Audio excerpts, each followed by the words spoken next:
Going to be a Halo Infinite multiplayer match recorded, I believe, last week here in the studio. Just to give people a sense of this is the game as it currently stands in this build running on an Xbox One. So I'm going to give a shout out to Joshua here behind the scenes. He's running production for the live stream. Josh, if you want to cue that up, I think people are really eager to see some gameplay. Let's take a look. Let's see how this game's looking currently on Xbox One.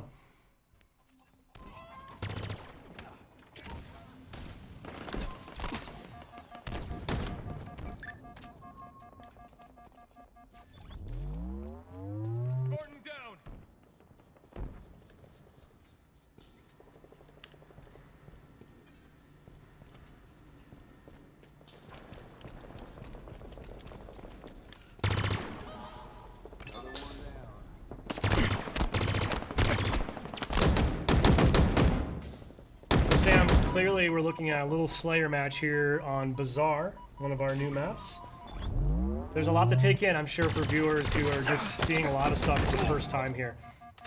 Yeah, I can't remember if we've shown things like the Pulse Carbine being used in first person. I think it was briefly shown in the multiplayer trailer, and I think this is the first time we've shown first-person view of someone walking around in Bazaar. I think it has. We're also right now kind of getting a look at the friend and foe system that we've discussed in some of our blogs in the past. This is kind of moving away from forcing players into red and blue, allows us to kind of maintain that unique armor customization that's become a greater focal point for Halo Infinite. Yeah, and I think this is a pretty good example of that, and I think you're really seeing those colors pop out on the Xbox One hardware. It's great. I think I just noticed a custom skin applied to that AR there that we saw briefly. I missed it, unfortunately. I do love the... Oh, yeah. I love the AR skins. It's kind of nice being able to customize your starting weapon. It's the one you're going to see most often, so I like to have mine looking sharp. Now, internally, from a development and playtest perspective, I mean, obviously we've got the teams focusing on all platforms and all builds, and safe to say that we've got folks truly getting sweaty on Durango, on Xbox Series X and S, and low, medium, and high PC specs as well, right? Yeah, so obviously, as I said before, we can't cover every PC spec out there, but we try to have a good range within our testing, and we have folks playing on Xbox Ones regularly, myself included. I try and playtest on Xbox One as much as possible, because it's a really important thing for us to support and make sure it's looking good. Yeah, it really is awesome that we're able to kind of bring that audience forward with us, right? I mean, we know there's obviously a large amount of Xbox One players out there, especially as, you know, frankly, some people I think are still eager to acquire a new console, and with some of the supply chain issues that have come around during the pandemic, not necessarily easy for everyone. So, you know, thankfully I'm not one of the engineers. I can't imagine it's necessarily a trivial undertaking to be able to scale so smartly across different hardware, but I gotta say, shaping up super, super nice, and really looking forward to getting some feedback from Xbox One players after this weekend. Yeah, absolutely. So I think that's going to wrap up that clip that we have. Now we're going to show a little more gameplay here in a bit. We're going to have Tom French, our multiplayer associate creative director, join us. We have another match from Xbox Series X that we're going to get into. But once this wraps up, we're going to jump back over to the build, and we're going to look through this real flight build here. Slay them all, Spartan. All right, yeah, I think this is a pro team POV. Well, let's see how good they are. Right off the bat, going for the he's heat got the heat wave, right? Yep. So he switched to vert. Steitzer. Stites. It's good to have Steitzer back, or we call it, there's some nickname of Stitesy is kind of the people implementing the VO. So he threw down a shield, covered the position. Yeah, I like that little peek technique. I haven't personally done that, to be honest. Yeah, I feel like I learned a lot by watching this pro team video actually and how to play it. Like we watch them, we have regular weekly play tests with them. I don't play with them generally because they're so good, and we put our kind of better players up against them. Also noticed that player went straight for the power weapon that spawns on this map in Slayer, which is hard for me to use, if I'm being honest. So you'll see, like, I mean, so you can see the friend foe. That's one of the obvious things you're looking at here. I know Sam was talking about it earlier. This is something that we've continued to kind of iterate and evolve, even beyond this build. I think this might be our main build right now. This power weapon spawns there.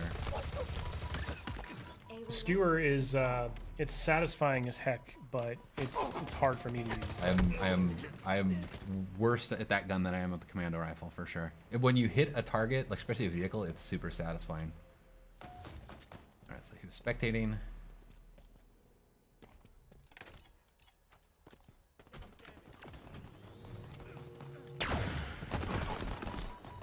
He missed the neutral. Tried for it. Tried for it. Grenade. Successful. Hard for us to hear in studio, but I believe you're hearing some personal AI coming through. Yeah, you're hearing. There's a few things. So there's the Spartan chatter that we had in Halo 5. It really just kind of brings the battlefield, gives a lot more like reaction feedback to what's going on in the game. But you'll hear this personal AI, and what we did with them is we replaced what was called Spartan Leader, our team leader, and it's just a more personal version of that, and they have a lot of personality, and so it lets you kind of swap around and kind of customize that feedback, and they give you a lot of low-level fit. Pulled the power up. Obtain. Yeah, I was just gonna mention, that's a change, right? It doesn't activate on pickup anymore. You can hold on to it. Yeah, we think that'll bring a lot in the long term and allow us to do more things with power-ups than kind of just, traditional kind of just quick stat kind of reflections, but having like really the notion of power equipment in the game. One thing that we won't see in this point of view, I really love the visual language that you and the team have introduced. It's very obvious when someone's pocketing a power-up like that. You'll see a glowing trail Yeah, there's behind like a them. contrail behind them. Yeah, that was a big thing, is making sure we at least telegraphed that information. That was, making that switch. There was a lot of critical lenses on making sure that there was at least a readability to it in the gameplay. I mean, so now it's sort of that risk-reward, right? Do I hold this and wait for that final push? Do I burn it now so I don't lose it? Yeah, you make a lot of choices that way. Like I sometimes will pocket it and think I'm getting cocky, and then I'll lose it, and I'll give overshow. That was a dope. I'll give the OS to the enemy, which is super risky at that point. We're seeing a couple of little sort of, what do we call those, tutorial tips popping up there, which Yeah. you can turn off in the settings. Yeah, you can right? turn them off, but on they're death tips is what we call them. But yeah, giving a little bit of feedback, about the type of weapon that killed you, or like how you can respond better to it. I'm not sure at this point the pro team needs to know that, like, hey, Yeah, exactly. Or like just opt out if you don't really care about it, if you don't need that information, or it makes you feel bad, as some people might feel.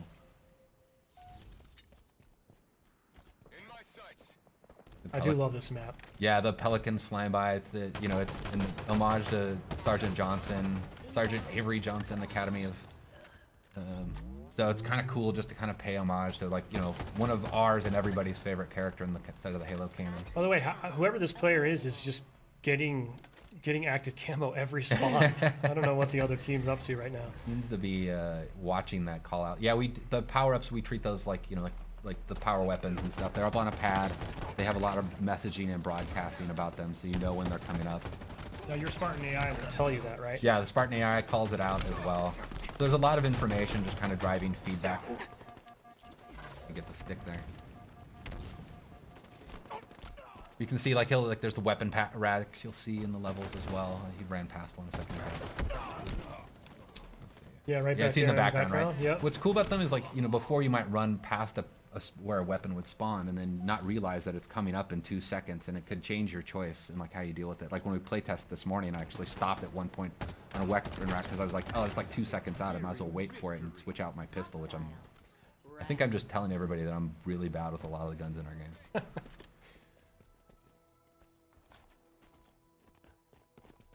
Watch my back.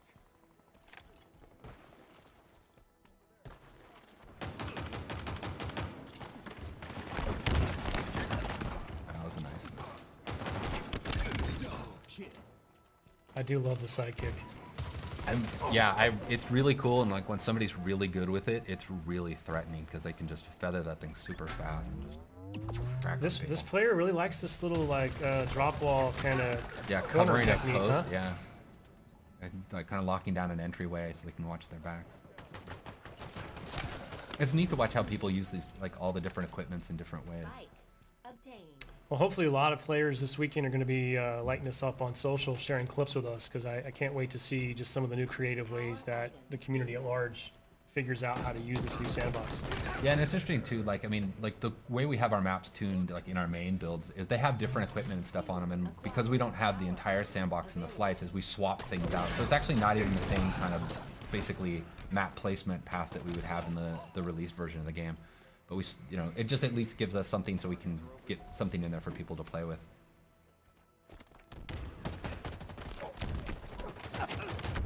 Oh, match is getting close. You can hear the music starting to kick up, kind of signifying the end of the match is coming. I do love that. The multiplayer music, very cool. I'm really proud of the multiplayer music. There's a cool story about how we got to basically getting the music in the game.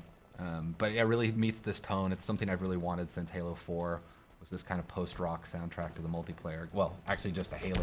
It became one of my goals for multiplayer. Taking damage. Last kill. Lost a teammate. 5 minutes remaining. Cool.